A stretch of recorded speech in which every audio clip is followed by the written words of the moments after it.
And welcome everyone to the Clarion Corp Trials, the second season, not zero, not one, the second one. We made it this far, and we're gonna be looking at the first selection today. Joining me for that little bit, these few games that we're gonna be looking at is Kurikin. Long time no see. How you doing? Yeah, it's been a really long time. I might or might not have taken a very long break off of the EU scene and most of the NA scene, but I came back recently. Didn't want to cast playoffs with the US though, because I mean I actually did, but like again, I wasn't coming back anytime soon, so it's a little bit awkward. So I kind of took a break from that as well, and look where we are. I'm back to cast, and hopefully we see some good games today. Yeah, I'm excited to see like a lot of these players come back again, right? Because obviously Clarion Corp Trials, if you've won it once, you can't make the run back anymore. So Big Veagles, the winners of Season 1, they're not with us today, but everyone else that played in that first season of Clarion Corp Trials have joined us, or most of them have joined us back today, and including that are players that are in these first two teams that we're going to be looking at. Teidus and Dishu, I still don't know how to properly say his name, but the goated drawing, the one that drew the ESL promotional art as well, by the way, in case you didn't know, are here with Keep the Flip, and they're playing against Orb Eaters, which has General Ombre, which is another one that has made it, another player that has made it into the final selection last time around. So already a heater of a round 1 for them, which is very nice. So curious to see how this is gonna go. In regards of the maps that are gonna be played today, you know, It's brutal. Oh, it's so brutal. It's unbelievable. Whoever made this, I think they need to be put into an asylum a little bit legitimately. Like we have, like the legal bracket is also pretty terrible. Who decided to put Amy's app and Inky's splash zone in the same rotation, guys? I know I love Inky's, but who did this? We can't be doing this. A little bit awkward as a map rotation, especially since we're playing on Demon Days first of all. And don't get me started on the Veagles. It might be a little bit traumatic, but all good, no worries. So far, you already specified earlier that a lot of these people I've played before. Tedu, Silvio, and Dishu. I have coached them literally yesterday. So oh, you picked them up. I saw that they made the post. I didn't actually know you picked them up. Yeah, I picked them up. Like, whatchamacallit? Floptop couldn't make it, so he was kind of just chilling, and then all of a sudden, Floptop was like, "I can't make it." I'm like, "Okay, well then I guess I can take it." And I was like, "Yeah, let's go yesterday, and I'll be fine." And then we did it, and then it was pretty fun. I spent like 2 hours explaining to them how passing is awesome. So I want to see a lot of passing, and they've also played in I think CCT 0 and CCT 1, but they lost out on CCT 1. And then we have General Dumper. That team, I think they got a rework. I don't remember seeing the other 2 players, but I do remember General Umbre. So let's see whether or not Silvio can beat out General Umbre if he's playing midfield today. Yeah, most definitely. And I mean, even then, it's a rework, but Broker, I'm pretty certain, has been around before as well, and has played just in different tournaments. Also, Broker is one of the few people, because obviously Clarion Corp Trials revolves more so for the lower end elos, right, for the players, so they don't have to continuously go into something like a bulk up battleground where they're just going into a very tough matchup. But Broker is one of the people that do still turn up to the bobs and just play them. Even before we had the separation of lower and upper division, which has increased quality for lower ranked players a decent bit, they stuck it out. Which is really nice to see them in here as well and participating on this level.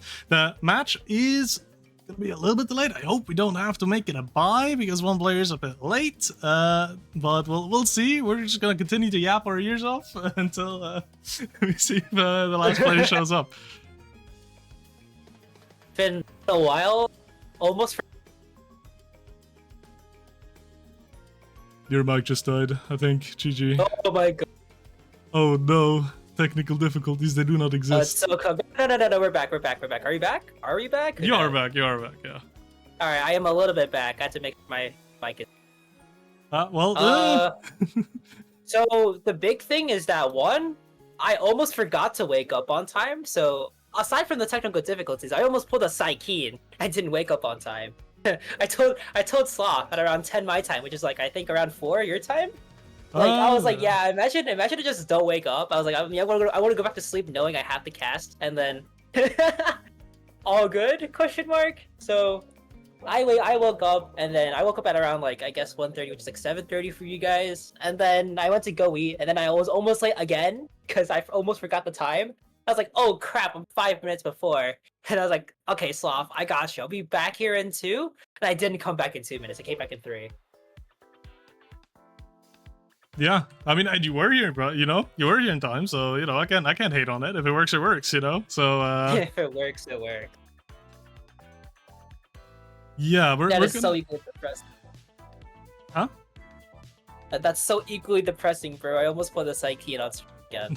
Yes. I mean, to be honest, Sakin has been doing a really good job. That's like a one. That you can't put that on him. He's done it like once. Ever since, it's been like pretty good. You know. Okay. Let's go. We got the message. They are here. Gonna put that through, and yeah, that is good. So for what's gonna be happening, we talked about it a little bit. The map pools for the Swiss stages today are gonna be a bit more chaotic, and we're gonna start off specifically with a demon dice, which I feel like is about as chaotic as you can get. So we'll see how these teams are gonna be handling it going into this game. You got any picks you're eyeing? Obviously not player specific, but just like map specific, right? Because demon dice, I feel like there are just very strong picks on a map like that.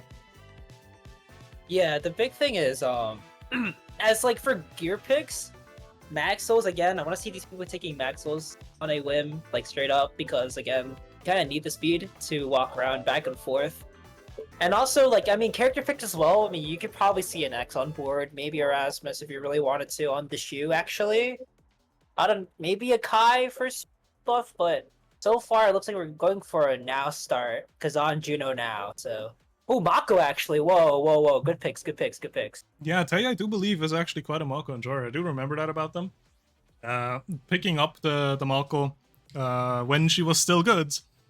I'm not going to talk about her position in the meta right now, but obviously, if you know how to play a character, she still is very valid and very effective as Zen Vice. We don't know Awakenings yet. Yeah, we don't know the Awakenings yet, but this just screams heavy to me. Unless this is just a very like funny situation of both teams just having like one player that does really well on it, on specific characters. No one plays Vice on that team though. No one plays Vice on the Shoes team. Stubu, now we're in for a treat. Gonna explode. Good to know. We have the Kasana still locked in as well as the X-Dubu on board, so good to see. Kai X-Dubu, so we are gonna see a General Umbri Kai. Maybe? Or General Umbri Dubu. Is he playing forward? He's playing goalie, I'm pretty sure. No, he's playing goalie. The real swap will work. And we have a Dubu forward on board, holy! It's a Missile Prop Prize Fighter start. That is gonna be a bit of a funny one. Missile Prop Dubu Pummelers, by the way, is about to go so crazy around the edges if the teams are not ready for it. So we'll see who's gonna be adjusting to such a KO heavy and snowbally start as well. But as of right now, actually, Keep the Flip just immediately opening it up for themselves with a barrier take. Just that's the kind of first point you want, because you almost get the goal here as well. The Shu gets it through actually with the Kazan. Funny character. Yeah, and even the spacing from Sylvia and Dishu, they played that perfectly almost, making sure that Dubu couldn't really get anywhere. And giving that pass up to Dishu to hit it to the top corner really worked out. And the funny thing is, Dishu is running not even the Maxwells. I've heard that Kazan Vicious Vambrace has been the top pick for him. So we're going to see how he does in this damage. He's already taking one barrier over both sides, leading up to this 40-second mark on the second point.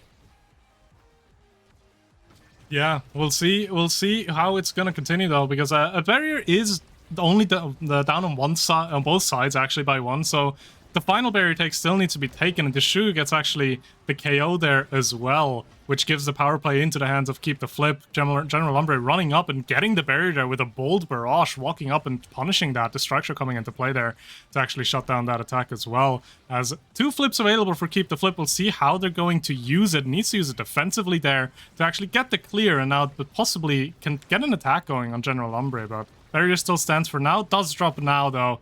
The Shu is still up front, but the core's likely gonna find its way into the offensive for Orb Eaters again. But no, they're holding on to it, and the flip comes out. The barrage, oh, the strike comes out in time. Excellent by General Umbre there with a Soren angle as well, just for fun.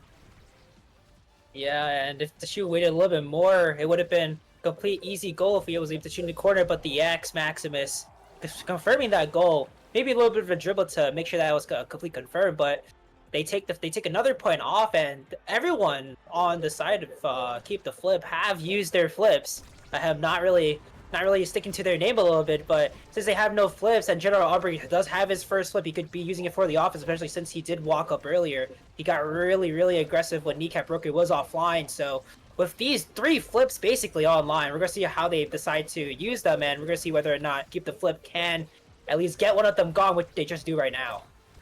Yeah, and more importantly as well, without the flip, you don't have any evades, and X and Dubu, they do have damage too. Dubu, you don't think of it that much, but that somersault, that does a good amount of damage if you land that. So that could be a problem point for them, but they're actually executing a power play right now, and pretty well at that as well, as now Catbread is coming back into play and trying to make themselves active. Yeah, they do get back online, and since he is technically playing the midfield position in this general comp, it means that he has a lot of room to work with. Even though he's a Dubu, his projectiles will have a lot of range, and keeping that out of Silvio's hands will be really nice. Flip comes out from Tedu's up to the shoe now. The strike into the hook, into the bottom side is found. What a great play, setting up 2-1. 2-1 puts him 1 point away from a draft, and we are on Demonized. Keep in mind, we are on a very aggressive start as well with Awakening, so getting first choice at an Awakening draft that could potentially have a heavy impact, or an explosive entrance or anything like that, could be so game-defining. And immediately with the Mako ultimate there as well, Teidus does get both berries, and a beautiful jump from Silvio will be enough to get them the first set, and they're gonna get that first draft advantage now. First pick for the shoe. Yeah, beautiful confirm as well. Even if Jumper Umbre got that, swiping up was almost immediately met with Crystal Thorns, and holy, built different on the board. Peak performance is there as well, but he takes the recovery drill, making sure that he can't really revive. Extra special does go down to General Umbre. He has been hitting those really nice gigas. Probably, maybe we'll find a kill if he scales properly with this one. Yeah, the Deadeye for the Estelle pick here as well is going to be very valuable, because Estelle just has such good damaging numbers, especially together with the Deadeye. And on a map like that, it can be quite efficient. The Monumentalist is also going to help Dubu being a bit more lethal with these walls, but overall, I feel like the side of Keep the Flip just got so many good pickups for themselves, just for continuing their current game plan. A couple of strikes there going nicely. Thankfully, that one berry didn't fall in that specific instance, and now they're keeping the core away. But the Dubu Tofu Fortress killing the shoe there will come back to bite him, especially if it isn't careful anymore. I was about to say the Dubu Monumentalist pickup isn't the greatest. I wouldn't like it personally, especially since it can get a little funky with the Dubu Fortress. But if you're killing like that, then why fix it? It's all good. Absolutely no need, as Tay there gets risky clear out, but it does work in the end. Capred is there to receive the core, and HP bars are getting a bit low now on the end of Keep the Flip, but luckily Vambraces is just a very funny gear. Just giving the Shu almost all of his HP back there, and just getting him right back and involved into the play. Yeah, Flip coming up from General Aubrey, making sure he's will kill, and that kill is significant at least for Capred and Kneecap Broker, as they don't have, even he doesn't even enter Prize Fighter stack. The power play is going on, and Sylvia has to do everything to try to keep it out of the net here. Flip does come out, and Deshu's back online as well. The hook trying to secure a goal there, but a lot of strikes are coming out as well. Kneecap Broker just needs to send it once into Teidus, and that goal will be confirmed. But Deshu and Sylvia trying to keep the pressure up, trying to get it going, but the barrage stops him. But they find a second barrier as well with a good hook, and now what seemed to be a power play is now going in the other way now. Silvio, the top side.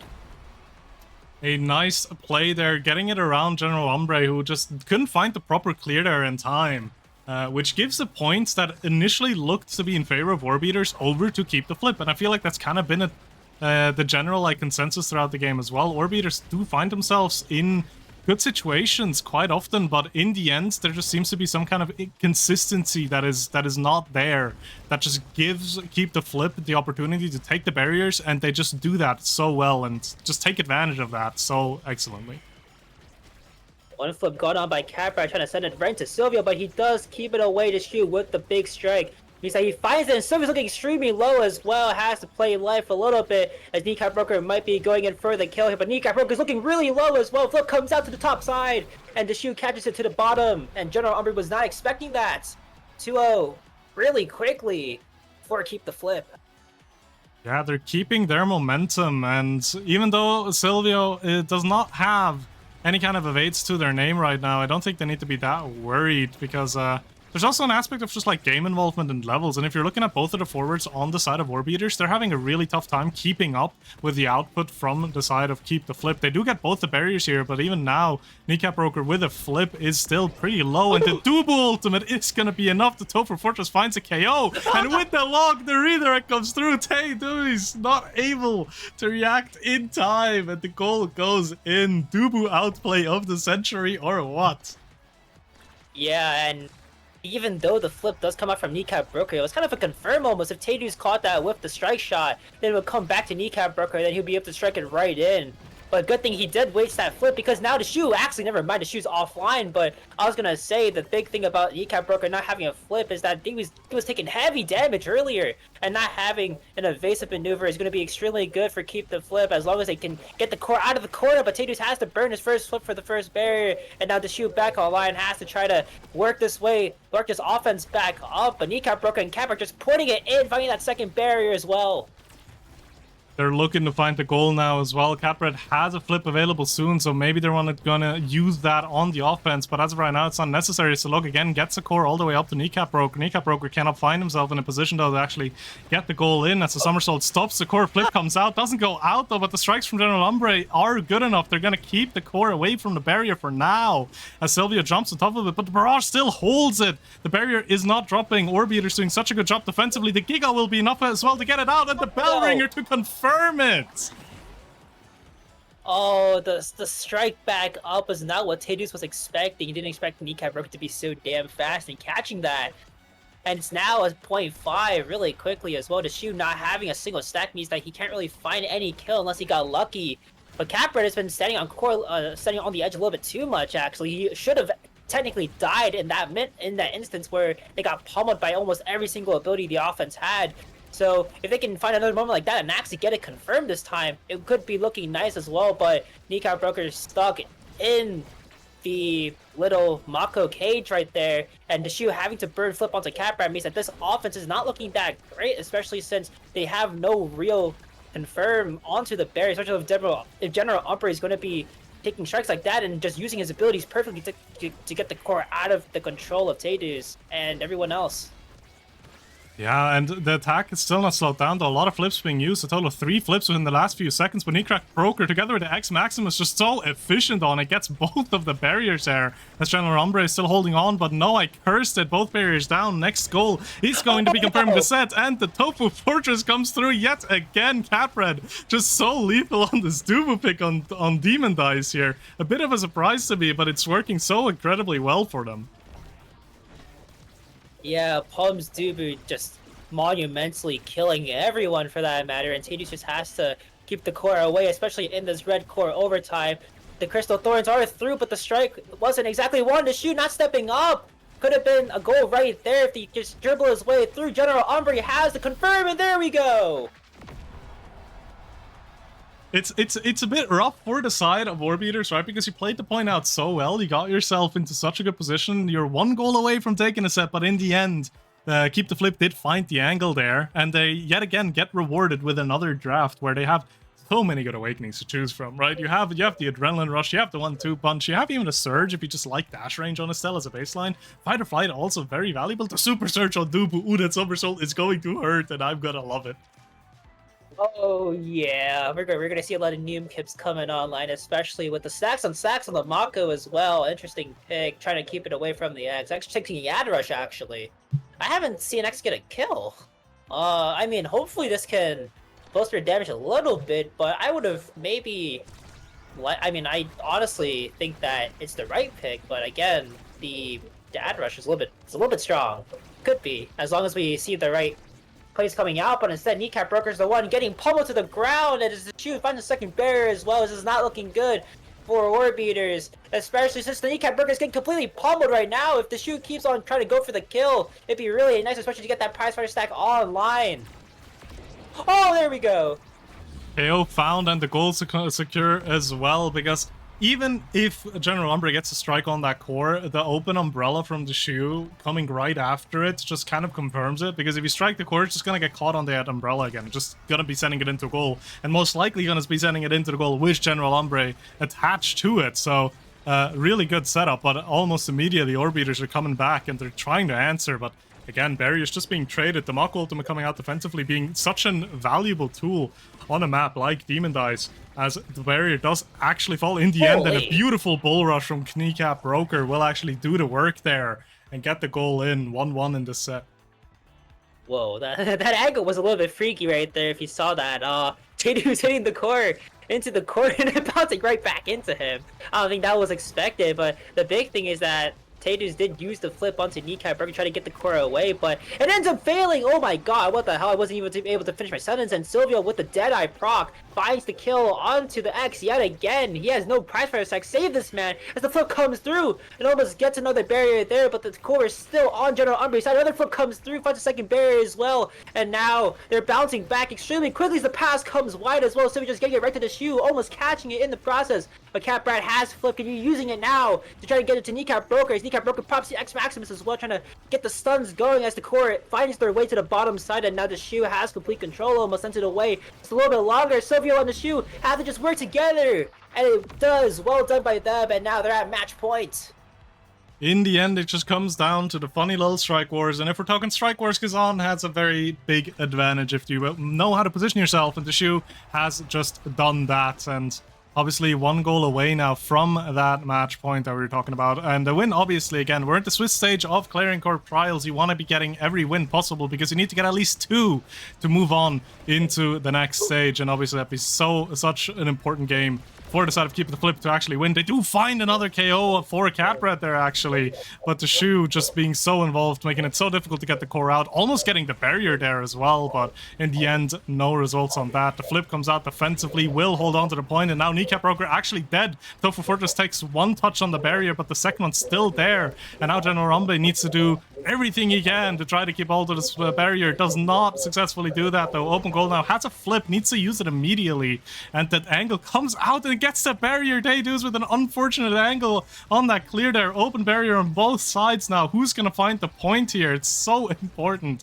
for the side of Orbiters to get it, but no, the ankles were broken. Keep the Flip gets the goal in and takes a 3-0 victory over Orbiters.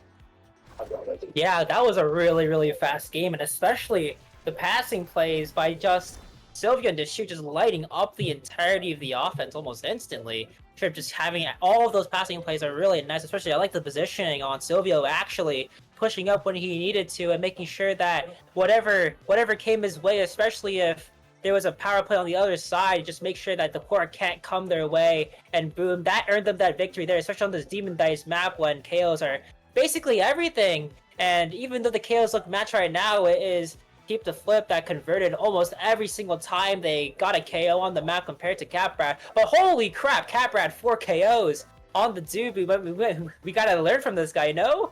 The Dubu is a KO character. Right? Listen, everyone, there's potential here.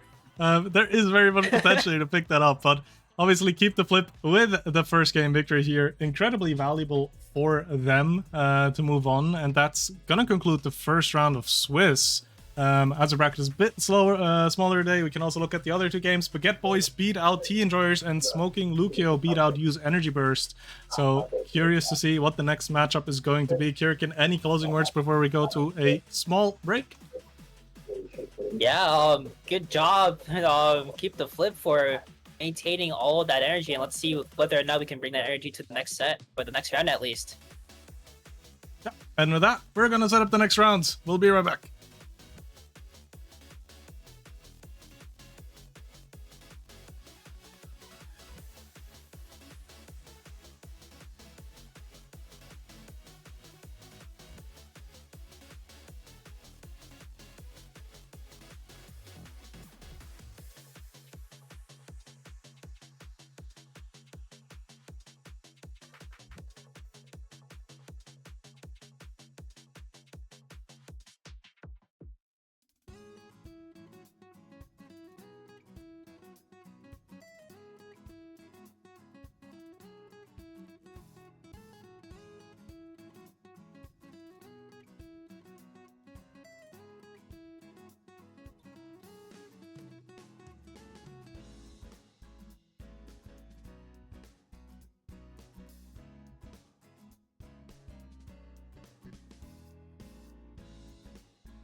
And we are already back with the second round. Obviously, Swiss stage goes a bit faster, especially if the maps are predetermined. And this time around, we're going to be observing the Baguette Boys versus Smoking Lucio.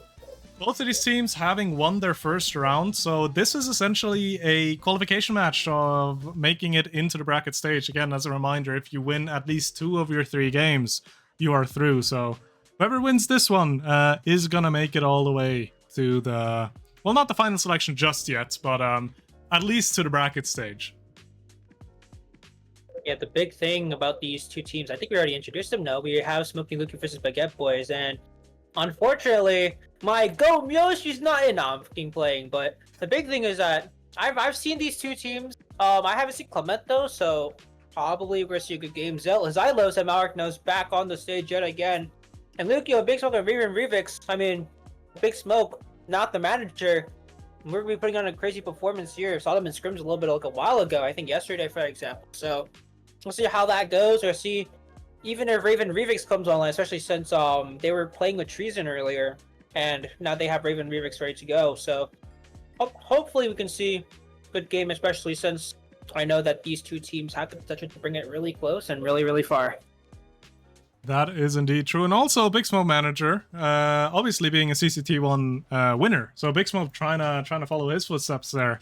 At now being winning the second season, so the big Smoke family, I guess you could say, keeps up the winning. But yeah, we are on Inky's splash zone here. And another thing, the Baguette Boys, obviously, if you've been following Clarion Corp's trials, they were the finalists, the grand finalists last time around. They were the team that ended up dropping to the Veagles in the end. So obviously, they're coming in with high expectations for themselves going into the season of Clarion Corp trials. Yeah, bro. I currently have my hands, my head in my hands right now. Unfortunate, but it's all good. Smile. But this is Inky's though. Yo, I love Inky's. I want to see how they play out. Especially with Mako, Xylos on Mako forward. It could be an interesting game. Very interesting game, in fact. Okay, never mind. Back to Kazan. It's all good. They just troll for fun a little bit, you know. And obviously, Kazan is just such a annoying character to deal with, and if you can pilot the Kazan well, especially in a CCT, he's just gonna be so valuable. What's the downside of it? Well, it's a Kazan into an Atlas right now, so I'm not sure where the efficiency is gonna be there, but we'll see how they're gonna play it out as we have a recovery drone timeless start. So a lot more passive this time around than last time, but more importantly, size for the Kazan off the get-go is gonna be incredibly valuable. I high-key like the Kazan pick in Twilight, technically just because you get to do that right there. I mean, straight up winning, and hopefully Clement can get this out of the corner, especially if Raven Revix and Big Smoke are not really positioned correctly there. It gets the core out of the Aqua Cannon, as all 3 members of Baguette Boys are stuck on their own side, have to try to work their way around, but they do eventually get it to their side. A couple struck just need to be won, and Big Smoke just carrying the offense. Raven Revix trying to walk up, the hook comes out wide, the secondary coming out too early, and Xylos threading the needle to the top side. Does it get the goal in and gets the point advantage for the Baguette Boys already, and I mean, it's Inky's as well, right? That point, both barriers did fall in the end, but on Inky's, the most remarkable thing is the fact that it's just very snowbally, right? Very fast-paced. If you get the barrier, you can put yourself into such strong positions to play off of, and I feel like that's where the difficult part is going to come in this time around. As actually the recovery drone gets procced off of Big Smoke there. No safety net they left anymore for this Estelle, which opens up Zealous and the Malricnos here to kind of damage jump into her if they would like to. Yeah, big amount of strike where it just have to be one here. Clement almost falling down off the map due to an Estelle primary. They're trying to find the KO, but thankfully Clement gets out there in time and still has 3 stacks to, well, 3 at least stacks to work with. Does get the flip. Now everyone has flip on the side of Baguette Boys. Could spot out of control extremely quickly if they can just find it simply, but Lucio saves it out of the nowhere and gets it away. As Raven Revix takes a lot of damage here too. They can find the kill right here, but thankfully Lucio with the res will find it. And now Clement and Xylos just have to walk up here. We gotta see more of those moments where we just outsmart, and thankfully the Era Maelstrom does find it. That's the flip out! Oh my god! It is enough, and the efficiency as well for the side of the Baguette Boys here, because they have 3 flips available, but they found the goal with just 1. which means you're going into this third point with 2 flips available for yourself, and if you can get them out properly, you can just close out the set right here and now. But so we'll see how they're gonna do that, if they're gonna do that, as the flip is also in Raven Remix, can be used to take the barrier, but still holds it for now. The clear dangerous, but it still works, as it is taken away from the barrier. The flip does not find the core, unfortunately. So now the Baguette Boys in an even bigger advantage this point. Yeah, especially with Xylos just working his way up, can even go and kill Revix if he really wanted to. Staggered now, and hopefully we'll get the orb here as he tries to look for the kill. Has to flip out for the kill as well. And now with only one kill, with only one flip left, the barrier on the other side falls down, and Lucio and Big Smoke just have to fight their way through the core, getting into the little NATO thing, and almost the own goal there as well. Big Smoke maintains his flip as well, and just turns to a really winnable point, but instead the KO is found yet again, and now the flip wasted by Big Smoke. Now Marek, Clement, and Xylos just have to win this interaction at least once, but Big Smoke is holding the offense together, just slowly trying to make his way out as Raven Remix does come back online. Is back on the field now and is trying to get himself involved as well, but Core is still very solidly in the half of Smoking Lucio there as they're trying to get it out, and a nice strike from Malriknos there just gets the core out last second. Any little bit later and that core would have just gone directly into the net as the barrier now finally does fall, and Lucio is going to try to hold on to this point, but no, the angle is found, the top corner. Atlas and Big Smoke, neither of them having the range to react to that, and that's a convincing 3-0 set for the side of the Baguette Boys. I like how the Baguette Boys are playing around this arrow. Like, straight up, we saw about 2 instances at least where the Maelstrom just cleared the path away from Lucio and made sure that he couldn't really attack the bottom side as much as he wanted to, and that let Kazan do all the work and all the talking. The build difference is going to be a huge impact at least for the Kazan here, especially with a lot of size. It will be a very, very hard game to win, especially since that Kazan will be basically just covering your net almost entirely with the hook, with everything, in fact. And if that in and of itself isn't enough, you have Twin Drive on Finny, which is really effective at just controlling core, keeping core up, because you do just have that triple take twice as much, right? And that is just such a strong ability for this Finny. And again, if that itself wasn't enough, what does Era struggle with? Well, she doesn't really have a lot of range. So what helps her with that? She just takes movement speed. Then she can be in more places at once, and you get peak performance, which not only gives you movement speed, it gives you survivability as well. So the angle of trying to KO her is also going to fall away as the big finish sends it to Zealous. Zealous tries to get it in, turns it to a self-pass, but it still works. Goal found for the side of the Baguette Boys. Crazy work by Xylos there, making sure the core does go in, and so far this team is this Baguette Boy team is just playing perfectly. By example, just making sure that everything is covered correctly, and the clears as well, perfectly timed. Reaver Rubix can't capitalize off the second side, and now they're extremely low as well. The Barrez has to come out, and thankfully they're back to full health, but Big Smoke almost falls down. Doesn't in the end, and the barrier still hasn't fallen. Raven Remix and the Big Smoke trying to find angles to get it off of Malriknos, but Malriknos just so seasoned on this Finny as well. Obviously a pick that they've been doing well on in previous seasons and just do well on, generally speaking. In the end, the barrier does get found there, but again, the attack is in favor of the Baguette Boys. And Clement there just walking up, interrupting that clear as early as possible, and just sends it right past Lucio. Just so tough to play this out here for the side of Smoking Lucio. Yeah, and even just the walking up is extremely prominent. They're making much use of the fact that they just need to convert at least once, and the Cyber Swipe sending the core right back into the corner, especially as Big Smoke and Lucio don't have a lot to work with. Raven Remix has the flip, but Big Smoke has no evade. Could potentially burn the proc, especially if the core comes back to you right there. Zylo is making sure that that core stays within the boundaries of himself as the flip, both flips at least coming online. Raven Remix missing out. And Mariknos getting the flip away, and Clement also has flip as well. They can just get a single pass up to Clement, but the whiff strike means that Raven Freaks gets the core back, and now Baguette Boys a little bit of trouble, especially with the aerials on the other side. Big Smoke controlling and making sure you can't do anything, but Clement has to flip up a bit of patience, but Big Smoke clears it out just in time as the Aqua Corner on the red side does come back to bite him as the glitch pop sends it to the bottom side. Perfectly predicted there from Raven Revix, and a much needed goal, right? Because that's the first goal for them in this game. They need to find themselves a little bit of momentum and play it out, and that's how you can get it started. A nice predict there with a glitch pop knowing where that core is going to go and taking the goal is going to help him a lot. But Kazan is still a funny character, gets it past the defense from Lucio there, as he now is in front of the goal as well. Zealous with a flip, probably going to hold the core here until the expanse is gone. It is gone, but the clear out is going to be found. The turret coming through now, trying to force his core into Malriknos, and the nice ultimate from Estelle will shut it down as well. Into the water beam we go now, the flip coming out defensively, and the next water beam finding its way out, and the Finnick ultimate almost finding an own goal, but the KO being found by Big Smoke there. So much value. Power play now fully in favor of the side of Smoking Lucio as they're trying to get the core upfield, but Zealous and Clement just doing such a good job disrupting that, and Malriknos back on the field now, even game state. Yeah, and here Ryuk's coming up his flip as well. Has to try to get the clear out, but the sword both ways somehow gets it alive, and Silas has so much control now. You might be smurfing right now as Raven Reeks has to pop the flip right here. It does go in though. And now we're at 0.5.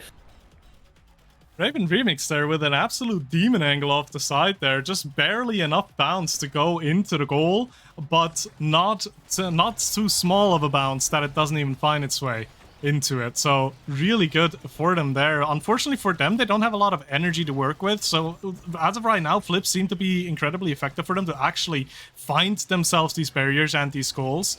But if you don't have the flips, obviously it's going to be a bit more difficult, and I feel like in that department the side of the Baguette Boys are just being a bit more efficient, as again they find a barrier here pretty swiftly.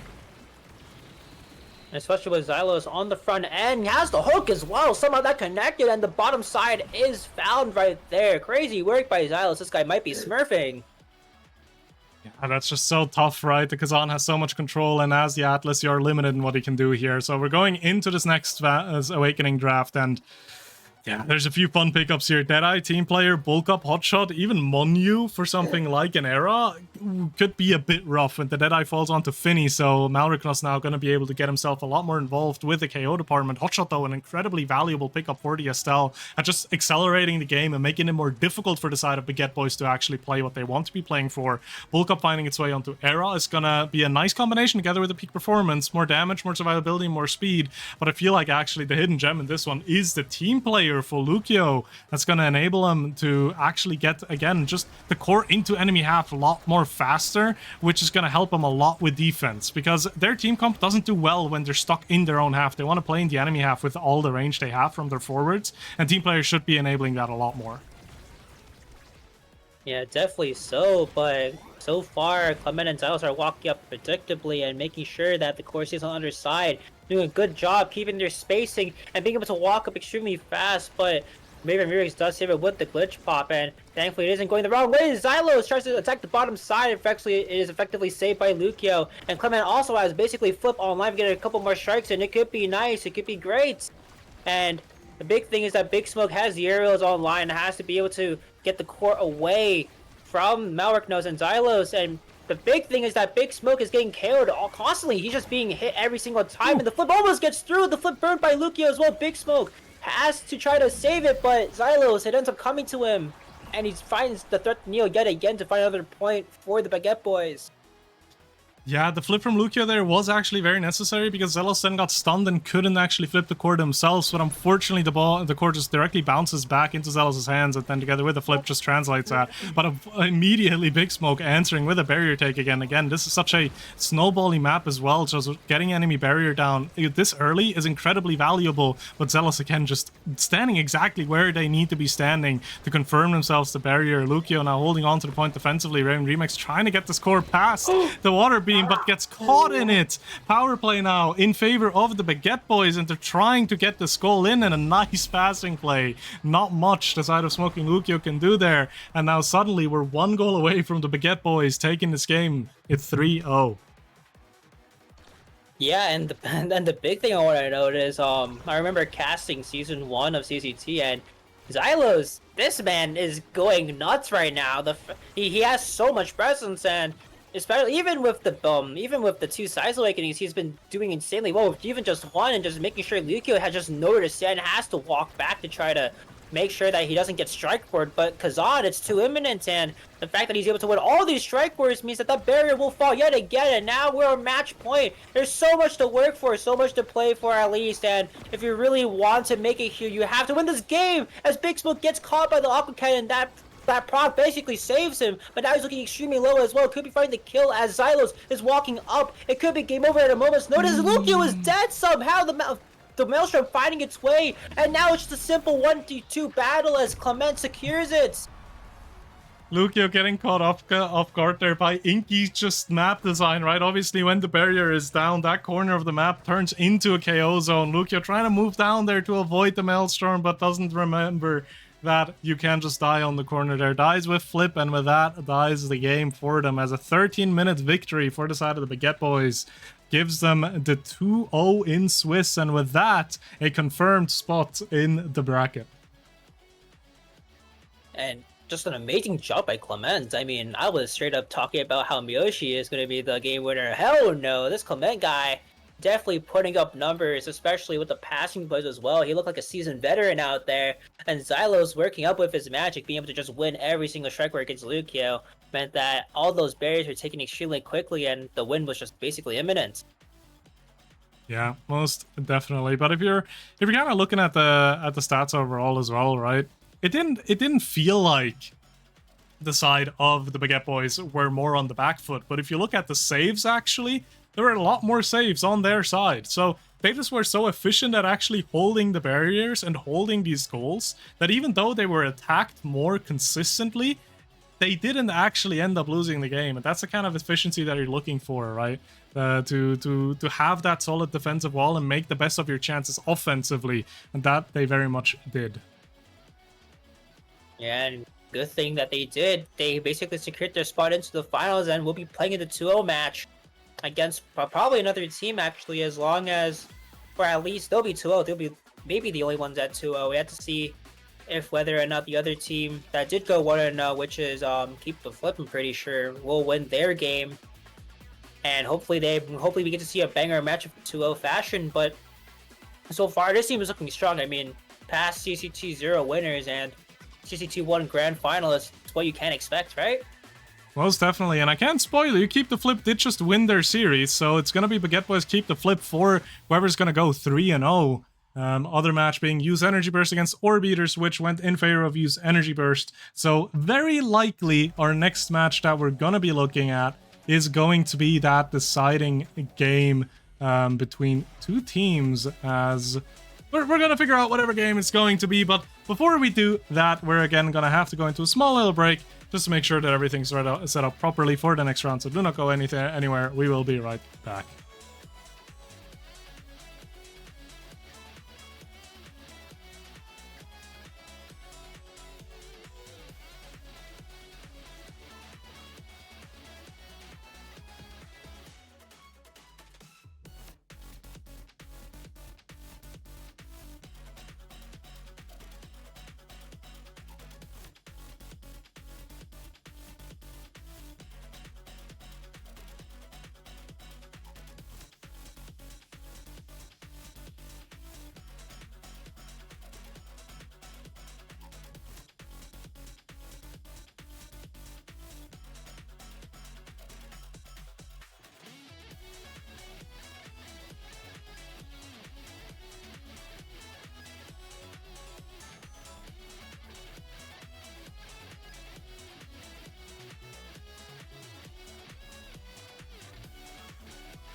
And we are already back with our third and final round of the Swiss stage. And I'm gonna be real, I don't know what StarGG has done here. The matchups are a bit different than what I would have expected, but hey, it's gonna keep it interesting because we have Tea Enjoyers against Use Energy Burst here. Tea Enjoyers being currently 0-2, so they're out of bracket contention, but Use Energy Burst is a 1-1 team, which means if they can find themselves this game victory, they're gonna move into the bracket stage.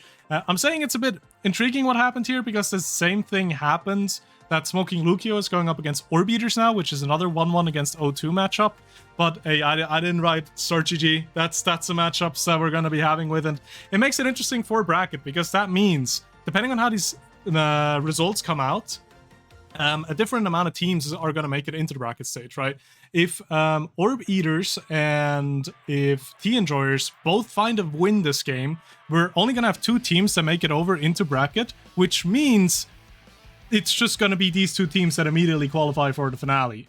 However, if the other teams in both these matches end up winning, we're going to have 4 teams to make it through, which means we're going to have a bracket of 4 teams, and everyone's going to have to play to make give themselves that finale spot. I hate this game. Sorry that GG needs to be exploded, but hey, at least we're on a good map. Clarion Test Chamber, a classic map. Hopefully we get to see something nice as the Vice's ban. No bans coming out on the other side though. Kneecap Sorcerer at least pick up the Estelle here, and Guma looking to be on the Asher, but the goalie pick, guys, might need to. Sky is a little bit incognito. Yeah, they are. Let me have a quick look. Yeah, we're gonna explode him. Smile. It probably think it's Fox. Let me. Yeah, guys, this has been full of Oh no, mishaps, it's okay. The name hide will get through. That is for information. Let me double check the name. That should be Foxy T. Yeah, Fox. It was more so confusion due to the no bans there, but it seems to be someone just sleeping on the job. Well, we're just gonna run with it because the drafts have already gone a little bit too far anyways. But we do have ourselves a Clarion Test Chamber game with Cast the Last Fight or Flight. A lot of speed in this one. And we'll see who's going to be adjusting better to it. Another Kazan pick. We like Kazan. What a great character, especially on the IME as well. Thankfully, the IME wasn't taken by Kneecap Sorcerer, as at least Nozomi Hana has to at least get their way through as one berry is taken on their side, though. But I'm surprised about the Asher pick, actually. I mean, Asher, she's been nerfed recently, like very recently, and her kit isn't. Her kit isn't really that good right now. I mean, straight up, the weirdness of her kit now is that she is more of a defensive goalie rather than an offensive scorer. Like, usually we would see an Asher pickup be really, really strong for any map for that matter, but now she's kind of like bottom of the barrel almost. Like, she doesn't really have like the speed potential to really get anywhere. But I think that's where the Kai can lack up. But those Hana just making a statement there. The bounty house too much for Kai to handle as they take a first point. Yeah, I mean, I would agree with you. Asher in a pretty tough spot right now. But then again, we saw her in Nassel playoffs for Showtime. So, you know, I feel like it always comes down to just kind of the execution, the game plan. I feel like Asher's still incredibly efficient in that just pure shoving aspect, right? Being in that 1v1 with enemy goalie and just getting the core through. And if your team can set yourself up properly for that, I still feel like she can have quite a bit of value, especially on a start like Fight or Flight. That helps her with her issue of like being so immobile and being so slow. So it can work. Also, I feel like Estelle, Kai, they can set you up pretty nicely. So we'll see how they're going to play it out. But first point was found for the side of Use Energy Burst, as our Tea Enjoyers are trying to set themselves up for a second barrier take. But Dogorosa is on the attack, down to 1 HP as well. Almost taken out at the barrier though, still alive. Well executed from the side of Tea Enjoyers. And no to Rose Warp. It's the core and not the enemy. Both barriers now down. Foxy T not able to hold on to that one. And now power play for the side of the Tea Enjoyers. Can they get this barrier off of Obama though? It's called Obama. What a great name, especially for our former president, Barack Obama there. As the flips both come out on our side, they're going to try to stun the Rasmus. And unfortunately doesn't get their way as the Red Core comes through. A lot of Red Cores coming through as well as Nozomi Hana again scores the top side. And there we go, another 2-0 start. So a very, very close game, in fact. I mean, straight up, a lot of Bears been taking straight up. And Asher just needs to get herself in the right spot.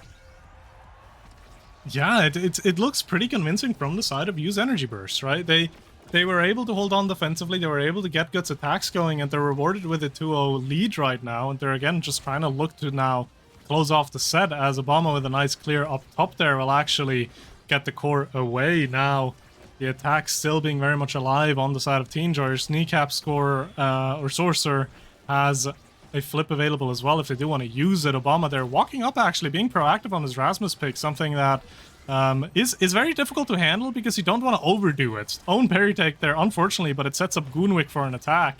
Another very interesting name, but we'll see how it's going to pay out as the barrier is under attack yet again. Yeah, and the Asher setting up, and the Bell Primary making its mark there, making sure that the barrier is taken, as Kneecap, Sorcerer, and Gooming have to just try to work together to take this. But Obama walking up, being extremely proactive again. He's playing this so well, as Doggerosa getting that barrier take, as well as the double defense is trying to work out now, and somehow the core comes back around, has to flip it out, and Nozomi Hana just has to try to make their way on themselves without Doggerosa, because Doggerosa is playing a little bit far back, too far back, so where Nozomi Hana can't really get the core to them, as it looks like an even playing field. But the glitch pop, another glitch pop moment, striking it down to the bottom side, and that's one set for Use Energy Burst. Yeah, and it's an important set, right? Because they need to win this game if they do want to find themselves in bracket, and they're very much showing that. They're going to get rewarded here as well with pretty strong awakenings in terms of the damage department, right? The awakening start itself a little bit more passive, but if you're looking at explosive entrance, build difference, spec, 1-2, Deadeye, I don't think we're going to see a lot of that passive play anymore as Size finds its way into Kazan, and that's going to be very difficult to deal with. Yeah, the real crazy part about this game right now is that it's in a really weird meta department right now, especially when Naomi takes explosive entrance over Deadeye. I feel like that Deadeye pick would have been really nice, even if you didn't really have any dash awakening, because Deadeye will do a lot of damage onto the Kai, who is playing really far back into their own goal, and so far it's looking to be in favor of Use Energy Burst, as they do have the core on the side, and Obama's just pushing up extremely far. I mean, straight up, he's just dominating the defensive position right now. He's basically just playing in front and basically just taking up the midfield spot, as both Doggerosa and Nozomi Hana just have to work their way through. A barrier taken, the open primary found, and basically that core is just staying over there all the time as Doggerosa finds the crash down and finds another point. Yeah, just there with the interrupt, and it's so difficult for Teen Joyers to play this out defensively. And again, unfortunately, the Asher pick itself, it's going to work if you play for it and if you can get the core up front. But if you're kind of stuck in your own half all the time, it's going to be difficult. But the 1-2 punch on Asher is going to be enough. A power play coming through now, actually, for the Teen Joyers as they get one barrier. Can they get a second one? The flip is being used by Doggerosa there. Needs to be. But even then, it's already so much value for them to even get that flip out in the first place. As now Goonwick and Kneecap Sorcerer are trying to get this barrier off of Obama, but they're still holding on to it defensively, even playing on both sides. The piercing shot interrupts it, but the strikes are found, but again, no results. The barrier stays alive, and now Doggerosa here with the barrier take on the side of the Tea Enjoyers. The Kai does have a flip available if he does need to use it defensively, and the death touch there for Obama coming in clutch, almost a barrier loss there. Yeah, this Obama guy is a big baller, a big core striker, in fact. I mean, straight up, he is playing this extremely well. Has to flip the cover the bottom side as well, but over coming out, the Kai Giga intercepting it, and now that was a really weird moment as Kai still has flip online, has to try to get to where to work his way, as the flip also is also used as well, and Doggerosa is still looking low though, has to try to get into position here, but the core going red all the time, the barrier falling down unfortunately as Doggerosa has to work his way, work the magic, as Nozomi Hana just has to get the core to him. The core trying to find its way through, every ability being dumped down as Doggerosa is basically getting shot down, as well as Nozamino Hana falling off the map as well. Kneecap Sorcerer almost getting the kill there as well, but Obama's holding out strong as some of the Asher gets killed as well, and Doggerosa almost falls down as well. 2v2 situation now, the barrier falling on the other side to use Energy Burst, and now with the Ivy back online, it's a 3v2 now, power play on boards, the corner goes red into the corner. A strike almost did it, but so far they're holding on somehow. Somehow the core hasn't gone in. The attack has been relentless though, as again the strikes being found, and the glitch pop will be enough from Amy there to actually get the core in, but they had to work so much for this point, and that's a good sign for tea enjoyers, right? Because again, you need to find your ways into this game and you need to find these points, and you are adjusting to the playstyle of the side of Use Energy Burst extremely well there. Yeah, and the core rotation as well, just going perfectly for the side of Use Energy Burst. They're breaking the core so far as one barrier is found for their troubles. And now Kneecap Score just has to get the flip onto themselves and also just get the core to Goonwick so they can at least put pressure onto this round. But so far, this offense, it's holding up so strong. Doggerosa just playing the midfield position for Nozamino Hana, who's walking up, and they're playing complete control of this as the core gets caught by the path splitter, and now it's an open barrier situation for Goonwick and crew as they try to get their way into the goal, but Obama does still have flip, and now Nozamino Hana and Doggerosa are both attacking this barrier so quickly, but Foxy T saves it, and now it's back to normal as Doggerosa is looking really low. A simple KO could do the trick here. Could do the trick, but as of right now, the side of Teen Joy is still looking pretty strong here. The defense for Foxy T was excellent, and unfortunately the barrier does fall there in the end. The shot, piercing shot coming in at the flip, close range, but doesn't find the barrier. As Goonwick now up front, the flip from Obama doesn't find anything either. Doggerosa with a flip in front of the goal now will use it and gets a conversion. Core not finding its way past him there, and another 3-0 set in favor of Use Energy Burst as they're putting themselves one set away now from making it into the bracket stage. Yeah, scary point there, especially with the core going extremely fast, and of course Kazan has a lot to take here. Stacks on board, basically your only option really, but takes a super search instead, tries to go for more of that dash potential, especially since he's not really playing in front and Imi's the one on board, but Imi has a lot to choose from, has the stacks to take. Will they take it though is the real question. They do take it, and now it just looks like a very scalable, I mean, this scaling is impressive. I think these Energy Bursts have this in the bag, especially with the FOF and the stacks. Yeah, most definitely. They also have a little bit more versatility with that extra special on Rasmus, just allowing that best touch to be used a lot more in the defensive area there. And you still get a hot shot on Kneecap Score, which is really nice, right? Again, it's such a good awakening for the Estelle, but it's just difficult to make use of, and that's where the value comes from, by the way, from that hot shot. The core just immediately be sent into red speeds there and takes a barrier, but the second barrier is still getting dropped on the side of Tea Enjoyers as the side of Use Energy Burst are just trying to convert this into another goal for themselves. Yeah, and the triple defense just doesn't work out for Tea Enjoyers there, and they give up another goal. Doggerosa leading the charge. And especially with this Kazan, it's going to be very scary to at least contest anywhere as someone goes AFK, but like, the big thing is that now with, even though the Super Search isn't exactly a great pick on Kazan, I mean, it was kind of the only thing he could have possibly taken, especially since Imi already went Dash Awakenings there and didn't really need a second one. But the big thing is that now Doggerosa has a lot of space to cover, and the fact that they can just dash to the other side extremely easily means that they'll be having a lot more coverage. But now it's Goonwick and Kneecap Sorcerer's turn to at least score once here, but the core does eventually fall out. The flip coming through as we're trying to send it right over to Nozamino Hana as well, but it is deflected just in time as Doggerosa gets staggered here. The Imi leading the charge for everything at least. Has to try to make its way through as Goonwick has to try to score here, especially if Doggerosa's offline and falls off the map, but Nozamino Hana trying to win a strike. We're trying to make sure that core doesn't get in, especially with the Estelle flip spell to the bottom side. It goes Goonwick, but Goonwick gets staggered here, gets knocked off really quickly as the KO is found. The glitch pop almost sending it right in, but the flip to the bottom side is good. And now we're at match point.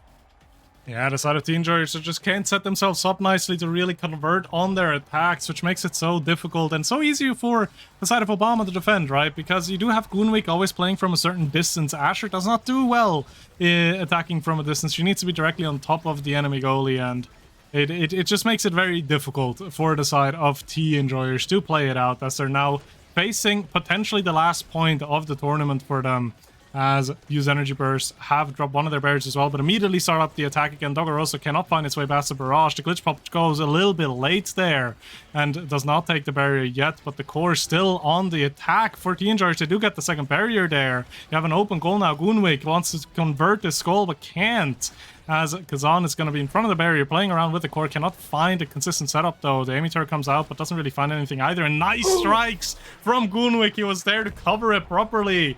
And a goal in favor of T Enjoyers. This could be the start for a reverse sweep, but there's still a lot that needs to be done for that to be reality.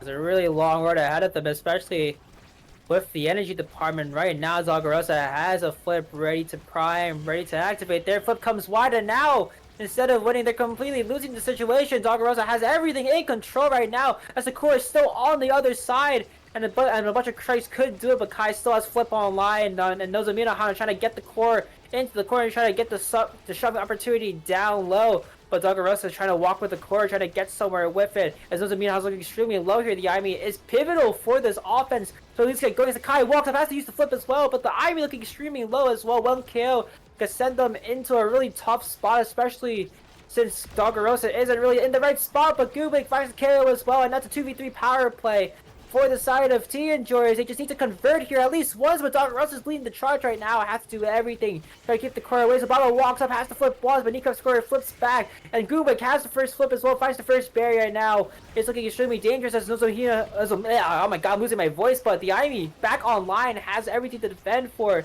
And somehow, they're not walking away with this just yet. The Estelle gets the big orb and now has basically control over everything, but somehow the core still isn't on the other side yet. It's not finding their way through Doggerosa and the Amy. I can't say that name. Just cover the top and the bottom half so well, and the middle gets so difficult to play through because Obama has the range advantage over Goonwick. So in the end, no clear angles available for the side of T Enjoyers, as Use Energy Burst finds themselves a convincing win in this game, and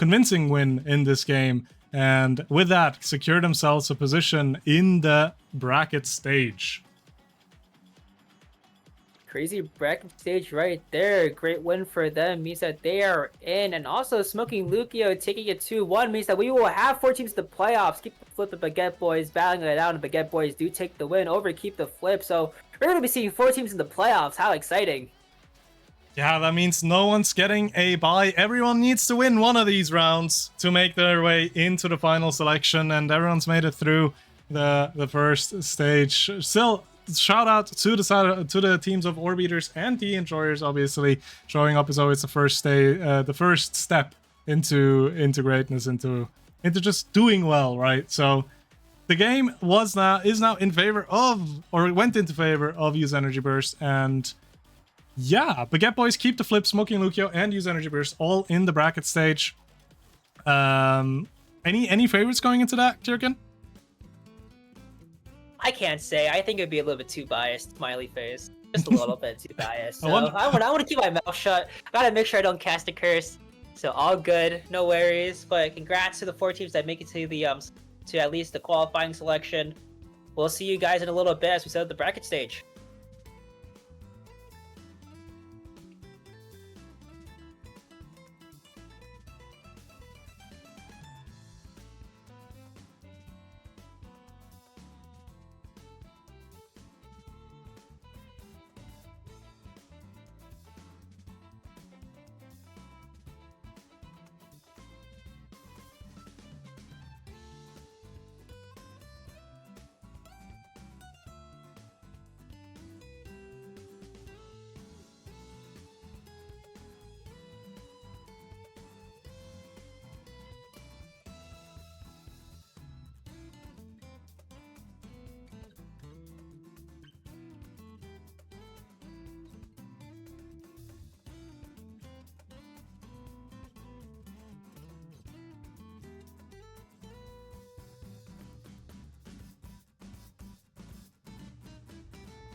And welcome back, everyone. We do have our two matchups. One of them is a French derby, apparently, between the Baguette Boys and Use Energy Burst, and the other one's the one that we're going to be spectating here, which is Smoking Lucio against Keep the Flip Kyrikin.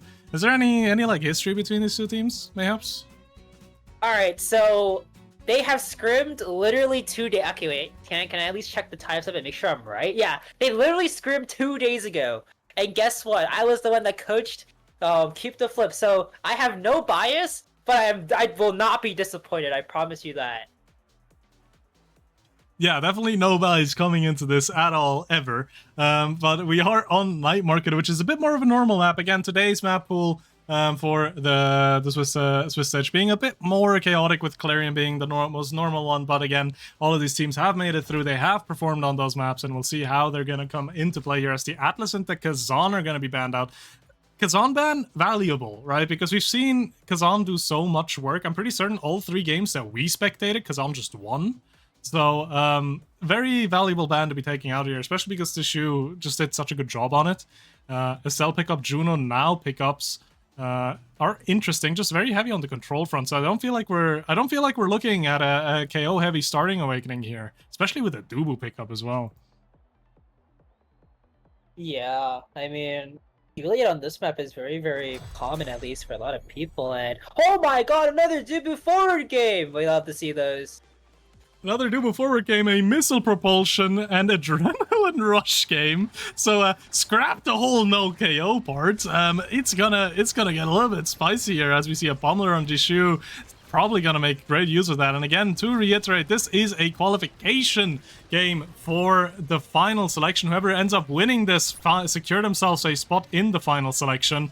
Whoever loses it has to come back next week in the second selection. So again, if you want to participate as well, if your peak is below Diamond and not below Challenger, you can sign up and play next Friday. But for now, the shoe together with Keep the Flip, just a very strong start here. Gets a KO and gets a goal pretty swiftly as well. Keep the Flip coming in with a statement point.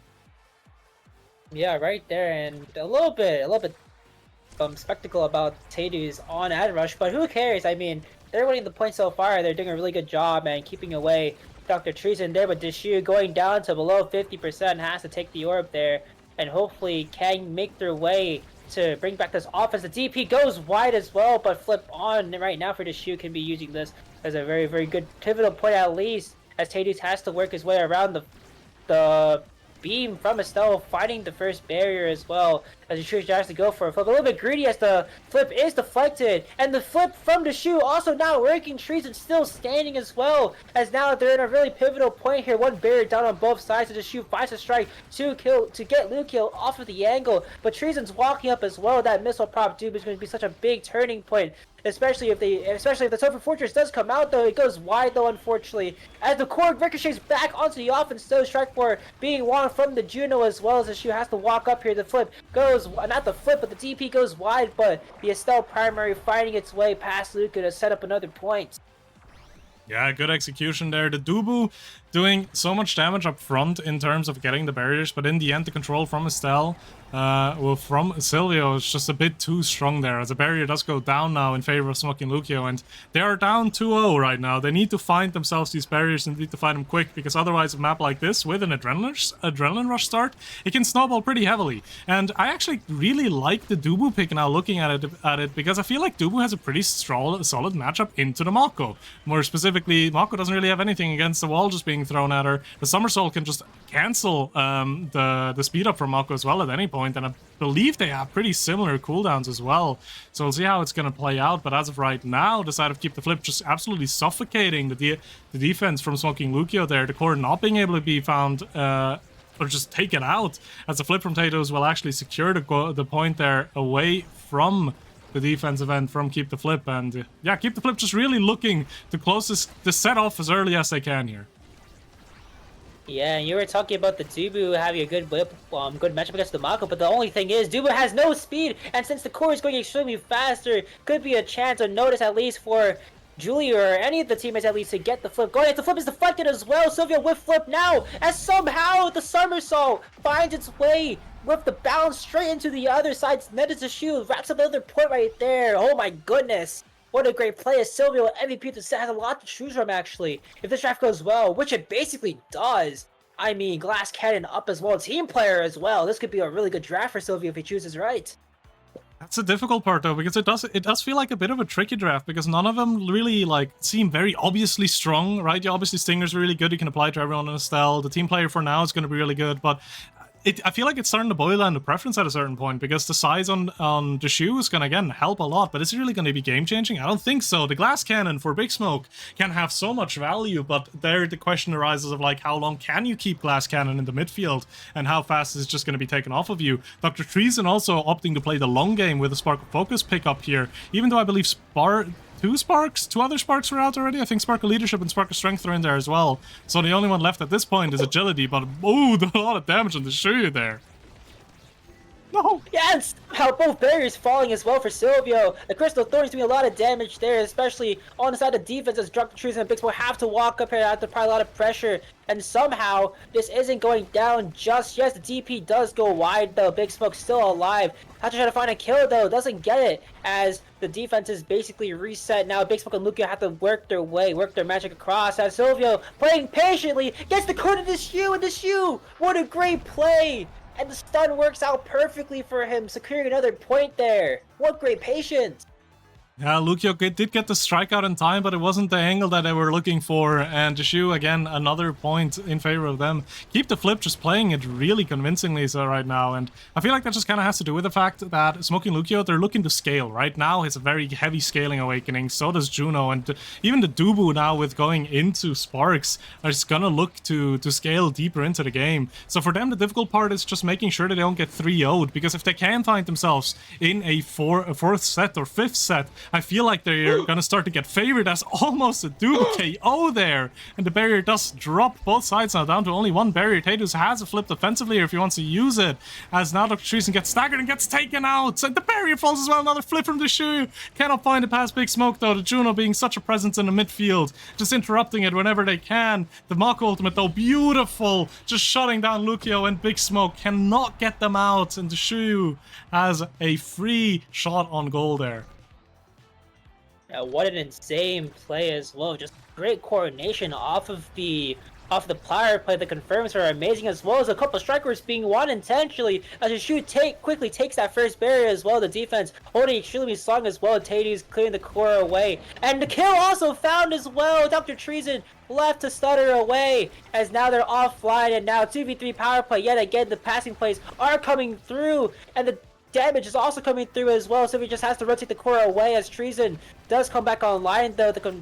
The barrier not falling, but definitely falling for the other side. The Big Smoke working his magic, trying to get the core away from the play as the Banco Baby Cage does come online. There sends the red core down to the bottom side as Big Smoke with the Juno secondary does catch it though, as they're taking a lot of damage as well. If they can just simply scale out, they should be okay here in this moment as well. But the Juno slime sending it right back into it wasn't the right play though, as Taydus gives up at least a point to Big Smoke as they're trying to find their way back into this game. Yeah, Juno is just very difficult to be dealing with, especially if these blows are coming in at the pace that they are right there. As Dr. Treason together with Big Smoke actually find a KO there. Power play now in favor of Smoking Lucio. They're very much alive. An unfortunate bounce offensively there takes one barrier, but the attack is still alive. Dr. Treason now walking up top here, uses the Tofu Fortress and unfortunately blocks himself out a little bit there. The Mako ultimate also coming into play, kind of shut that down as early as possible, and now Jishu on the attack with this Julie, just so dangerous, trying to position himself as well for maybe another dash punch, but cannot find the result that he was looking for there. As the flip from Lucio does not find the proper clear, and we're now on an open goal situation. Keep the flip now one goal away at just taking this other set. A lot of damage finding its way onto the shoe, but Silvio and Taydus both have a flip, probably looking to close off the set with those. Let's see if they can get themselves in position for it though. Yeah, so you're walking up as well. It does get KO'd though. Tubu Fortress making its mark. And now Sheer looking in a really weird spot now. Extremely low as the core finds its way and it doesn't bounce the right way. It goes all the way to the other side. And now Tady's left in a really, really tough spot. As Shovia does come back online. It's a little bit slow to get up. As Big Smoke has so much speed into this. As the market angle finds finds another victim! Oh my god, we saw one earlier with Lukio, but happens the same exact way as Dr. Treason finds the line market angle and finds it to the bottom side, and now we're looking at a very, very interesting point here.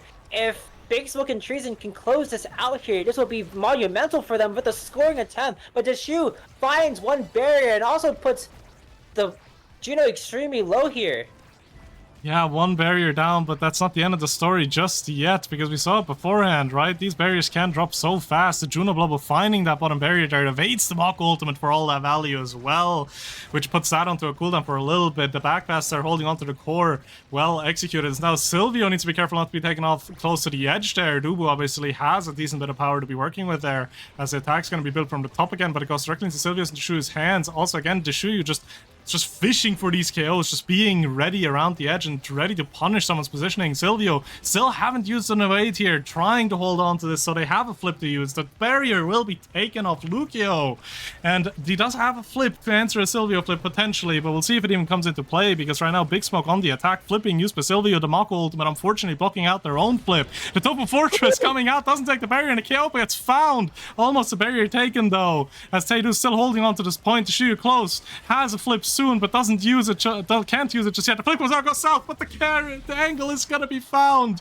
by Silvio to keep the flip in a 2-0 lead in terms of sets, but this set was close. This set was difficult for them to actually win. Yeah, and Deshu as well has he got so many KOs so far. It's really nice to look forward to, but the draft a little bit skewed towards smoking Lukio as two players get to pick whatever they want here. Monumentalist will fall down to the now at least, as Primetime is taking the Dubu, might even take heavy impact here. Could be looking extremely dangerous. If Mako finds the heavy impact take, this could be nice, or explosive interest for that matter, does take explosive interest, and now Julie, built different on the board, is taken, but Juno takes the Deadeye though. Wait a minute. Deadeye take on Juno is going to be extremely powerful, especially since he's doing a lot of damage anyways. With the missile prop and the glass cannon as well, we're going to be seeing a KOing Juno. KOing Juno, and keep in mind again, the Deadeye also procs by just the Blobo interacting with the core, which means these cores are going to turn into red cores, even without something like a 1-2 punch or a hot shot. And I feel like the size on Dubu is just going to make it so much more difficult to defend against. And I feel like the biggest winner here, obviously, Lukio with the Monumentalist pickup. Such a strong awakening, because now he can interrupt the enemy attacks so early with these mines. I feel like if the side of Smoky Lukio cannot find themselves a set win with this, I don't know what else they would be needing. But Shuyo, obviously, on this Julie pick, just so efficient with the Adrenaline Rush proc now as well. But again, the defense is so strong. Dr. Treason and Lukio holding on to the barriers for as long as they can. They do drop in the end. The flip comes out from the shoe, but cannot find the target as Dr. Treason is getting a bit low. Needs to be careful not to be taken out outright here, as the attack is still very much alive. The barrier does drop. Teidu's not able to hold on to that. The Shio down to low HP. The Now Mind's gonna be there, but Dr. Treason not using it in time. KO found Pummelers together with Adrenaline Rush active. The Shio gets taken up in the Now Mind though. 2v2 situation. Silvio has a flip. Teidu's has a flip, but Silvio's flip alone is going to be enough to get it, send it past Lukio. What a tight point, but still in the end, very well executed by Keep the Flip. What an amazing play by Silvio, getting aggressive when he really needed to. That's all that matters for that point, especially if his shoot does fall like that. Good for him to trust into Silvio here, as Silvio's basically carrying the entire game on his shoulders right now. The big improvement is what's going to be looking forward, as the Dubu wall does stop the core, the flip coming online out to the top side, and now Dr. Treason in a really tough spot there. If the shoot just punched him or maybe did a DP, he would have died right there. So the flip comes out from Lukio. They're trying to clear it away, but suddenly Dr. Treason can't even walk up correctly. Silvio and Dictators just have him on lock. Yeah, just really controlling where they can go, but in the end they do get one barrier. They get the second barrier as well with a well-placed Now. It's my primary there. And they're trying to get the core past the Shu and Silvio, but they're just holding that midfield down on lock. Big Smoke doing everything they can to try to get the core over, but they can't find it their way past Silvio. Silvio almost taken out, and then Juno Blobo sneaks its way through. Teidu's there, not ready to react to it accordingly. 1-1 in the set. The timing as well, the Juno Slime just not really... I mean, at least the Juno not getting the strike out just in time for the Juno Blubber to be correctly timed, mean that Teidu's was predicting the wrong thing, and it ended up costing them a point there, but it's all good so far. The Shu, as the flip, finds the kill on the Treason as well. Power play back online. If they can get 2 barriers here, it'd be really nice for him, especially since this now Monumentalist is doing so much damage against the comp here. Big Smoke almost falls down, but Silvio's back online trying to put the pressure, trying to put the gear to, I don't even know anymore, but they're putting definitely work into this game, as they have basically a flip online ready to go if they can just keep it out of Big Smoke's hands. Another flip can't even get a kill here, but Big Smoke is healed here, but now he doesn't have an evade to get away from the DP. It does have a jump though to get away from one of the dashes there, but the HP bar is going to be taken lower and lower as Dr. Treason has a nice evade there to avoid the dash punch from Julie there. Shuyu taking a lot of damage as well. The attack's still being built from both sides. The course is kind of bouncing around the top half, not really anyone finding a solid attack on the barriers here. Maybe this is the one. The flip needs to come out by TaeDeuce. Does not get answered by Dr. Treason as Shuyu is now in front of the barrier, but does not get it. The clear out is there. The flip goes a bit south there though. Flip from Silvio now coming up, but gets completely denied by Big Smoke and Dr. Treason. The second barrier trying to be taken there, but the core falls back to Lucio. This is now the chance of Keep the Flip to take themselves a point, but no, the barrier does drop with the buck ultimate coming out. The strike's not finding as well. A nice dash punch from the Shu though brings so much value into a power play now for Keep the Flip. All they need to do is win this power play out, but they can't, and now primary's there, the double primary is there, and soon the Big Smoke is back on the field, and the Juno will help as well with the save. The point is still alive. And somehow the core is still going extremely red here. They just need to walk up once. This now is just has so much lane presence, and the fact that you just can't get anywhere means that Lucio will just have infinite saves, and the Shu will basically be picking onto no staggers. A missed strike comes online. Big Smoke, another goal, and potentially the reverse sweep coming online. They just need to calm down a little bit. Yeah, TaeDeuce, they're not able to react to it appropriately, and that puts Smoky Lucio one goal away from taking their first set in this game. And what an important one it will be, because again, they need so much for their scaling. They've already scaled a lot as well, but every single set that they can continue to play in is going to be a better set for them, as the Shu is trying to take this barrier. Nice secondary from now. We'll hold on to it still though. The Shu again getting a bit low, which makes it difficult to really contest the core. Big Smoke now on the attack on the Juno, but it gets well defended from the side of Keep the Flip. They keep the flip, trying to make sure this stays alive right here. Somehow that barrier isn't taken, but a Shu just walking around, grabbing orbs everywhere, and now TaeDeuce losing one barrier, but Big Smoke looking extremely low as well. Flip comes out from TaeDeuce, and now power play yet again. This could be the start of something nice, especially with Big Smoke's offline and just need to get somewhere with the core, but Lucio has to save out just in time, as now primary does find its market. Treason extremely low as well, could be fishing for another KO though. Has to use the flip as well, has so much to work for. But the missed strike again, the Juno just doing everything. Big Smoke back online, having so much presence. But now the core is ready to overtime. Now one strike could send it in, and Treason finds it. TaeDeuce just having such a difficult time dealing with Big Smoke's Juno. The Juno just being everywhere and just making these strike interactions so difficult. And Smoking Lucio have found their way into the first set of themselves, and they're gonna get rewarded with a hot shot potentially here. Twin Drive also incredibly valuable. We've seen how effective these mines are. Having more of them is gonna help a lot. The downside is that Keep the Flip will have a 2-3 pick, and this is going to be a 1-2 punch on the Julie. The Shu already such a damage menace and KO menace, and that's gonna help so much more as well. Yeah, Mako getting the twin drive actually, but we let Dubu have fighter fight as well. What? Wait, no, fighter fight isn't taken? Wait a minute, I think that Dubu should have taken fighter flight here. They need the speed. They haven't been really getting into TaeDeuce's face, and Big Smoke has to do all the work, but if Treason took the FOF there, it would have been really nice to at least get into the play, because basically for almost every single set, you just couldn't get it in there, as one interaction is fouled. Both interactions won, but now the Dubu, he's got Dubu all over somehow. Treason finds the goal off a primary double strike interaction.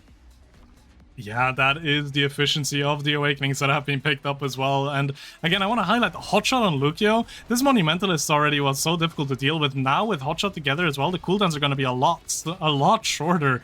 And to add on top of that, the clears are going to be a lot faster. So it's going to get increasingly difficult for the side of Keep the Flip to find themselves the gold in the barriers here, while the side of Smoking Lucio have an easier time taking enemy barriers. So we'll see if they can adjust their game plan appropriately or not, as again the Tofu Fortress, it's just so lethal. Look, the Treason again just takes one, takes two. The flip comes out from TaeDeuce, but the attack is not slowed down. Gore does not get caught. Shuyu gets the KO there though, fortunately enough, and gets the second barrier there as well. Keep the Flip now very much here to stay, and a beautiful piercing shot punishes Lucio's positioning. We're 1-1 in this first set. And keep in mind, Lucio basically had flip online. This reset is powerful, and it could spell trouble if somehow Keep the Flip can not spread out there, but actually spread out as the Night Market angle takes another life yet again. Another barrier gone down as one flip is found on the other side though, but the Shu has a flip up. Basically, it has to just take one more orb and it's game over already as the flip is burnt from Sylvia. They're trying to shove through the Dubu, but the Dubu is holding strong. The Shu trying to work his magic up, trying to get somewhere. Has to use the flip, the DP comes wide, everything being thrown in the kitchen sink at this moment as Big Smoke and Sylvia have to do an interaction test here as the Shu has to dribble down, try to find some way to secure this goal, but Lucio is holding strong. The Monumental is doing so much work as Tadus has to somehow get the core out of the net right now. Yeah, Lucio doing such a good job defensively here, making it so difficult for the Shu and Silvio to set themselves up. Big Smoke with a nice jump interrupts that clear the Shu down to 1 HP. Can't really get himself involved. The shot through Silvio with the somersault stops the core, baits out the strikes, and Dr. Treason finds themselves another goal in this set. The second wind has come around, and they are looking to close out this other set and force a set 5 here. That 5 will be monumental right now, especially if they can get that spark of agility on the Dubu. And the big thing so far is that they're doing a monumental good job at keeping the core away and making sure that core stays on the other side though. But Silvio is walking up, basically has stacks online actually. This could be a game changer if they can't find the KO as the Dubu is killed. Has to proc the rebirth, but thankfully the Dubu Tofu Fortress does keep it away from the top side, but Taedu's stuck in a 1v2 position now. Has to try to fight the core, but the core just isn't budging. The red cores are coming online, and now Lucio with the flip down. The Shu does find a barrier though, but the top side pressure is just so strong, and the KO is found. Silvio knocked down, and now Big Smoke and Treason have everything to fight for in the set. The Dubu gets the primary off, and now it's looking extremely dangerous if Taedus can't keep it out of the lane. It's game over as Victor tries to go for the low elo mix-up. The Dubu wall coming online, and somehow it is saved out now overtime on the cards, but the Juno slime, the bounce, it redirects into the bottom corner, and now we're on a set 5. Going to a set 5, and one team scales a lot better than the other, so it does need... It is getting a bit scary, because... What is it for? Because for the side of Keep the Flip, you're suffering by not being able to just shove the core through Dubu and Juno. You want to be looking for side swaps, but that's so difficult to do because they're just everywhere. And with extra special on the Dubu, these Tofu Fortress are going to come out even more now. They're going to be so much more damning as well. You do get the aerials and the peak performance, but I'm not sure if that's going to help. Timeless Creator as well, together with the Bulk Up, are just going to add so much pressure. You again get Prize Fighter. The Shu has every tool in the book to just completely farm people here and go for the KO win condition, but it's just so difficult to do against a team like Smoking Lucio here. Yeah, and they only need one kill to start an arsenal here. The DP being used. Once the Night Market Dragon claims another victim. Holy crap, how many of these were to see? And somehow, it's basically back to even as the flip does come. Well, not the flip, but the evade does come out. And the Shu's getting bullied to a pulp. He needs to find a KO faster, at least get some healing back online. But right now, he has everything to play for. The DP for the core is good. And now, the core simply gets struck in. The Shu having so much pressure gets that first point, but we need to see if they can score 2 more. I just want to point out, by the way, Lucio with those saves, there are 2 strikes that feel so illegal that didn't take the barrier, but an excellent defensive class there. Masterclass for Lucio, but in the end it wasn't enough. The pressure was a bit too much. The Tofu Fortress coming out off a kickoff immediately gets a pressure on top of Taedus, and they just need to find these strikes. One barrier drops now. Second one does as well. Dr. Treason with all of this size on Dubu. Just so difficult to be playing around with, and even if you find a way around, you have Big Smoke on that Super Surge Juno. Just so much range on it, but the barriers still are very much alive on the side of Smoking Lucio, as now Dr. Treason again tries to set up with his Tofu Fortress. It's just such a small cooldown. I feel like I've just seen them being tossed out, but there they are again. And the attack with the somersault. Still their flip has to come out by Silvio to keep the point alive. The Juno Blubber will send it through, but Taedus is there to react. And I feel like the game's just completely flipped. Before, it was so difficult for Smoking Lucio to get out of their own half, and now it seems basically impossible to even enter their own half because they're just permanently playing on the side of Keep the Flip. Yeah, I think the Shu is greeting a little bit too much for the DP, and somehow that saved as we hit overtime on the clock here. It is so monumental that we get at least a score here, but the core goes red and it gets the Treason. again, another point where Teresa just set up perfectly in the right spot to just get the core here, and a little bit of panic from the Shu and Silvio there. They didn't know what to do against so many abilities on the board. They just couldn't find anything. And a little bit of patience could do the trick here, especially if they're able to get there. But it's going to be a really hard task, especially with the Doobie roll-up as well. Silvio taking a lot of damage here as well, but somehow both barriers still stay strong. And now the core working its way around the field. And the big thing is that somehow they're scoring they're scoring berries, even though there really isn't an attempt to. They're taking advantage of the fact that Teidus can only guard one side, while there is more energy going on. But Treason, they find that one KO, which gets him off the proc, and hopefully with Silvio now with stacks online, it could be an easier game, especially to control against the Dubu here. But we're gonna have to see and find out with 22 seconds left on the clock until overtime reaching. And now Silvio has flip. And look for the DP, but it's excessively evaded by Dr. Treason. And now the flip comes out to the top side, trying to rotate the core over. Big Smoke taking a little bit too much pressure. And now the Shu can't really do much. The flip comes out to do bomb side yet again as the Julie Dashman tries to get online and has the flip online to kill as well. Now we're looking at a real game. 1-2 on the board. And especially with the prize fight, it's going to be extremely dangerous as well. But Dr. Treason is holding another Night Market Egg. Oh my god. The core just bounces off very unfortunately, and the attack from the Shu still has to calm down. The dash punch will find the barrier, but Dr. Trees together with Big Smoke, he finds a pass! It doesn't get disrupted, and Smoking Lucio are now 1 point away from qualifying into the final selection, when just a few minutes ago it felt like they had no business even being close to it. Yeah, and you guys see more just KO! Oh no, the KO is devastating. That's one prize fighter stat gone, and they desperately needed as 1 second barrier is taken as well. This could be the end of the road. The Dubu trying to get styled on. Somehow doesn't go in though, as the Taters just have to win every strike for this very moment. One comes down to kill, again found, but somehow Lucio still stays there. Dr. Truth has to walk back to Dubu before it's used on the defense as well, as the Shoot just has to find his way into the offense here. And somehow he does get it now. We could be looking at a 0.5 quickly, but Big Smoke's back online. He has so much presence. He has the glass cannon to walk up anywhere he wants. As speed from the Shu has to walk up. They try to find so much to get the core into the heads of the Shu just to win. But so far, it's somehow the missed strike.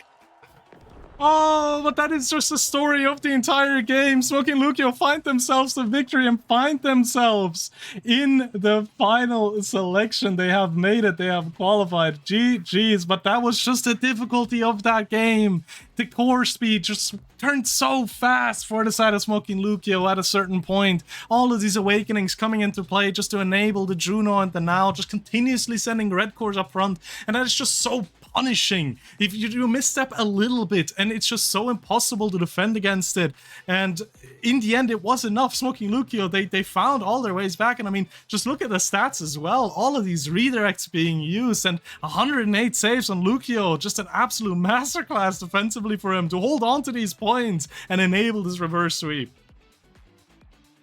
Yeah, and unfortunately the defense just held too strong, but a big turning point actually. It was a close game, but in reality, you just look at Silvio, 332 redirects. I mean, you're a part of TMCT. This guy, if he gets some Giovanni coaching, I mean, best is still in Europe. Hopefully, I mean, this guy is on a masterclass right now. I mean, straight up, he did a lot of work. Good job by him.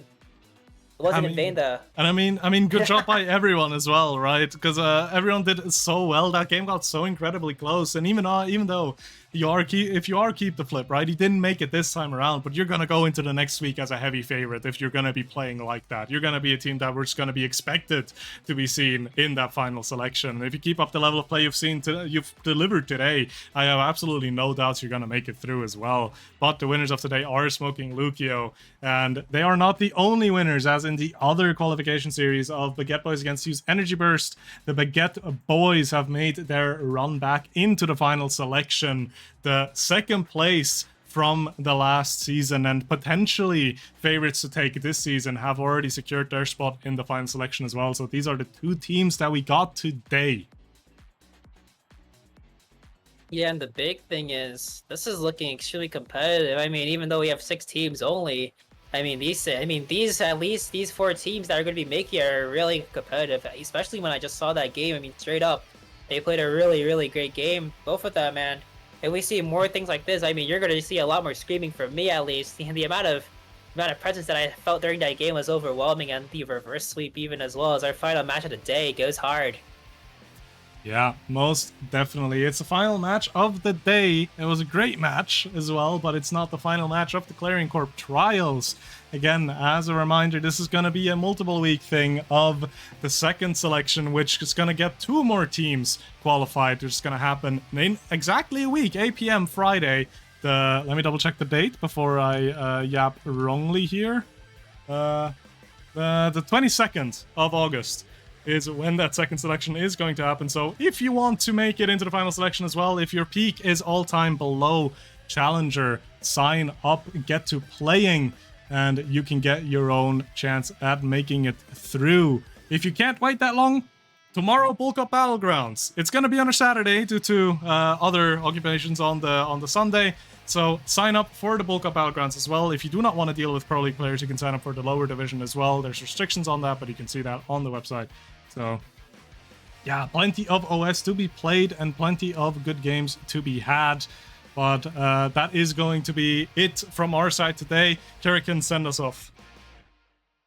Yeah, and great games, everyone. Hope to see you guys soon. I mean, 1 week, you guys have a lot of prep for. If we see more teams, it'd be a really nice comeback to see at least more games. But so far, so good. And again, this is Clarion and Sloth signing off. Hope you guys have a good night, and make sure to play Bulk Up Battlegrounds tomorrow.